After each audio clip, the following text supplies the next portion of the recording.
Good evening and salutations, my Y&R fans. I haven't did a Y&R review in a hot minute, but there was some stuff that I want to sit there and talk about, and I did not want to wait into the stream tonight.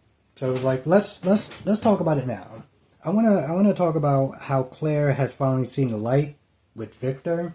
Listen, for months she has done nothing but to sit there and say that she needed Victor's approval on their relationship and how Kyle need to sit there and jump through hoops and everything like that just to get it, right? And I watched the scene, like after the funeral, right? Because they did their service off screen because who could be bothered to sit there and actually go through a proper funeral of this guy who has been on the show for quite a while, right?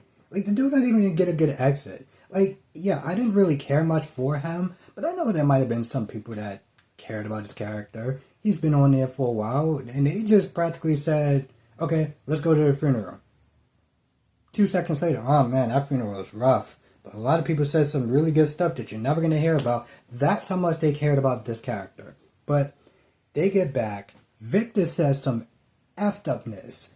Effed upness to a point where when I watched it on YouTube and I saw the comments at the bottom, people were like, I don't even care that much about Kyle, but god damn, bro. Like, this is the wrong day to sit there and do this. And Claire's like, listen, at the end of the day, and she finds out most of what happened with Kyle and Audra and Victor, and she pretty much is like, he went to break my heart to justify his own feelings, pretty much, right? Like, he couldn't even be civil for her for one goddamn day, through probably the most difficult day of her life. He couldn't even do that, right? And so, you have the family that practically enables this man. And he's like, oh, well, we just let him get his way. We just won't bother him. We'll tiptoe around his family. I'm like, what fucking universe do I live in? Like, that I'm watching where it's like, that makes sense. That makes sense. And it made sense for this show longer than I've probably been alive. And longer that I've been watching the show. But like, every time I watch this show and I watch how they tiptoe around Victor and they don't do what Victor says, and then he's gonna give us the wrath. I'm just like, what am I watching? What is this? And so she's finally done with Victor. She's like, let's move together, but she wants to sit there and find out about what happened in Nice. And so Kyle tells a version of the truth. He doesn't sit there and talk about how they made out on the bed, and he doesn't sit there and talk about that. He leaves that part out. I mean, my whole thing is like, bro, and they even said in the description, Kyle tells her the truth. Kyle does not tell her the truth. Okay, let's just be very clear. And when she finds that out, she's gonna be pissed. I still thought, a couple of episodes, just I want to talk about that real quick. Is Claire Egan. Chelsea walks in. Chelsea's like, you're going to do the right thing, right? You're not going to sit there and talk shit about Victor and about Billy. I'm like, girl, who do you think you are going up in somebody else's company and start trying to tell them what they're going to do and what they're not going to do? This goes way beyond delusion. This is just straight up like, you got problems. You got problems.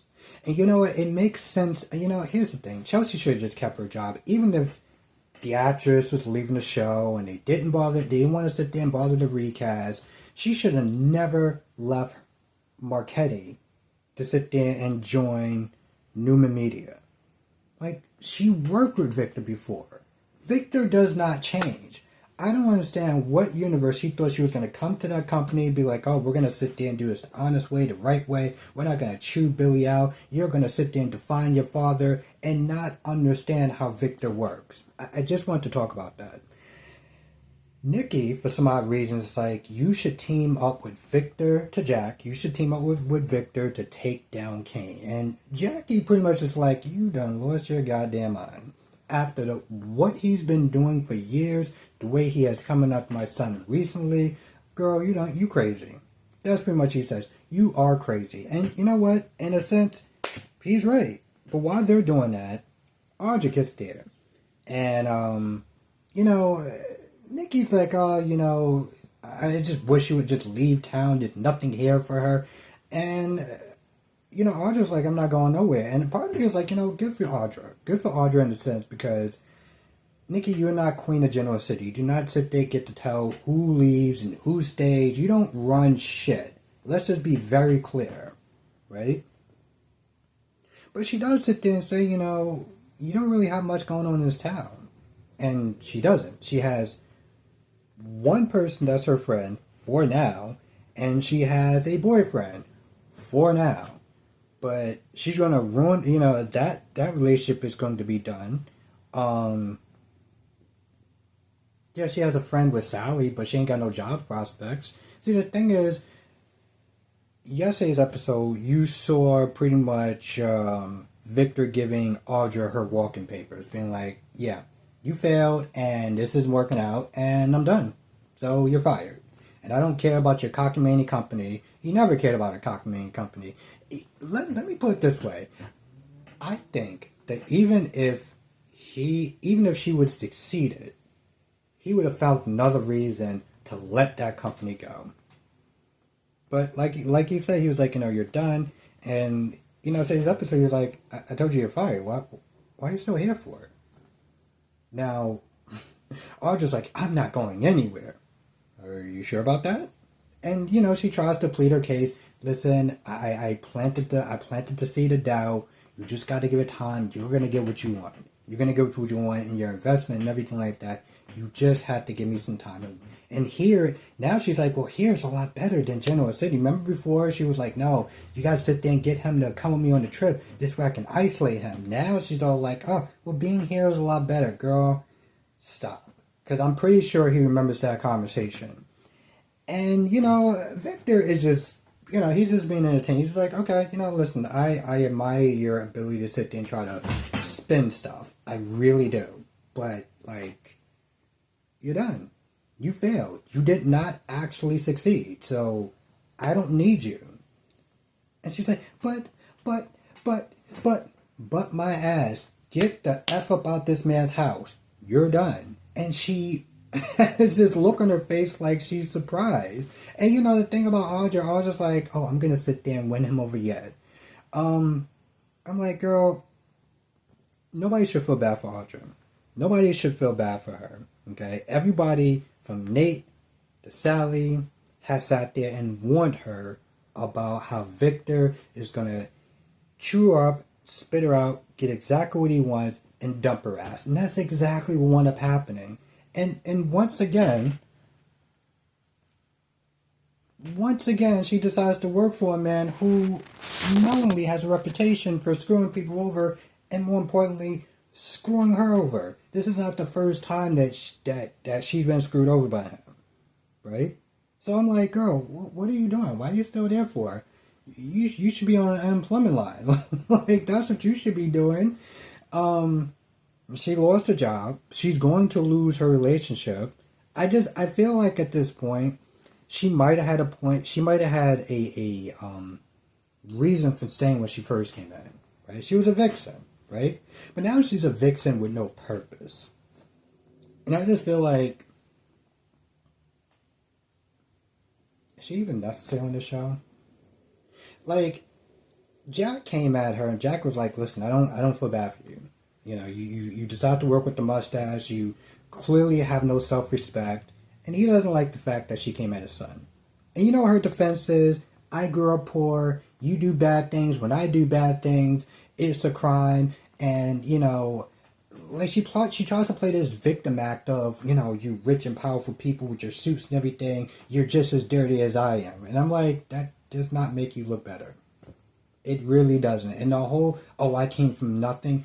Girl, I am so sick and tired of people using that type of defense to try to justify when they do broken and bad shit. Like, oh, well, I can't even... You know how many soap operas I watch when I sit there and hear people do that? And it just makes me roll my eyes. And she says what she says. She's like, oh, you go and protect Kyle, and Kyle is rich, and Kyle just privilege and he's spoiled and you keep giving him titles, and that may be all true, but at the end of the day, girl, he wasn't wrong.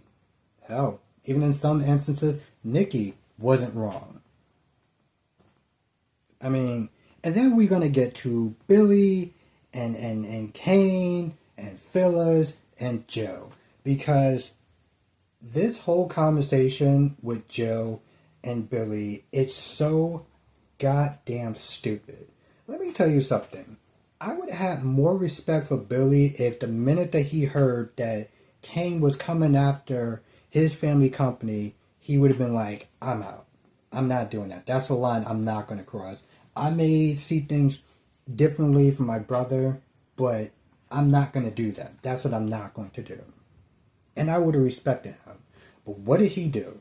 Give me some time to think about it. Let me sit there and talk to my mom for a good 40-something minutes, and then I'll sit there and trauma dump my mom and go back and forth with her. And, Joe's like, we just lost chance. And you still want to sit there and come at me? You still want to come at my neck? I'm like, bro, the whole thing was just so stupid. Because it was like, oh, did you know that he was Dumas? Bro. This is why it's so hard for me to sit there and root for Billy. As much as I love Jason Thomas and he brings so much of his energy and his personality to the role, when he does stupid shit like this for 40 goddamn minutes, it's just like, it's agonizing. And of course, Phyllis is snitching like, oh, you can't trust this guy. He's bad news. He's a train wreck. He's emotional. He's going to, protect his family. With me, I'm not going to give a damn about Nick. Okay, Phyllis. I get that Nick... Honestly, to tell you the truth, Nick has actually been really good to her. So the fact that she has this much of a blase-blah attitude, I'm like, you fell. But whatever. And after he leaves, all she does is sit there and shit talks him. And, Kane is like, so you're just trying to consolidate more power for yourself? And it's annoying because she shit talked Billy, especially about the last part. She's like, oh, well, he fired me. He shouldn't have sat there and fired me. It was like, well, if you would have got your head up, if you would have had your head in the game instead of your head up your ass, and if they're trying to constantly get Daniel to join aboard this company when he wasn't in the right headspace, then that wouldn't have happened.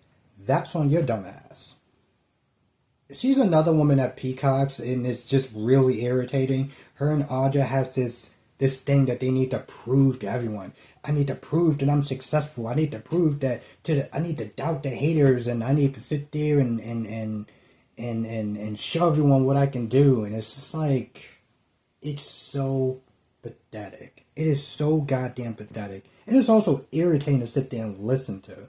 You understand what it's like to sit there and listen to somebody try to puff themselves up and like, I'm smart and I'm brilliant, and this, that, and the third. That's exactly what Phyllis and Audra does throughout most of these episodes. And of course you have you have Billy and Victor just talking shit to each other. And the only positive I can sit there and say about that scene is that it must be really cool for an actor like Jason Thomas to be kind of like, sparring with the great Eric Braeden. That's it. Other than that, that scene could have been taken out, and I wouldn't have really cared. But yeah, I feel like that's actually it for this review. If I missed anything, write in the comment section below. Please share this video because it would sit there and help get more people to watch the Young and the Restless reviews, motivate me a lot more to do them. And also, when I do these streams, there's a lot of times I want to sit there and talk about the Young and the Restless, right? And most of the people that come in are GH people, which is fine because I watch GH too. But I sat there was like, maybe I could sit there and try to do a Days of Our Lives review, but I do have people that do watch Days of Our Lives. What I don't really have a lot of people doing is watching The Young and the Restless and coming to my stream to talk about The Young and the Restless. So I was like, you know what, let me sit there and talk about it here. Try to get some more people in the live streams for The Young and the Restless fans. Hell, they outbeat the ratings in GH, and yet I get more people for GH than Y&R. So, what the like, the math doesn't math, is what I'm saying. Anyway, if I missed anything, write in the comment section below. I'll see you in the next video and live stream tonight.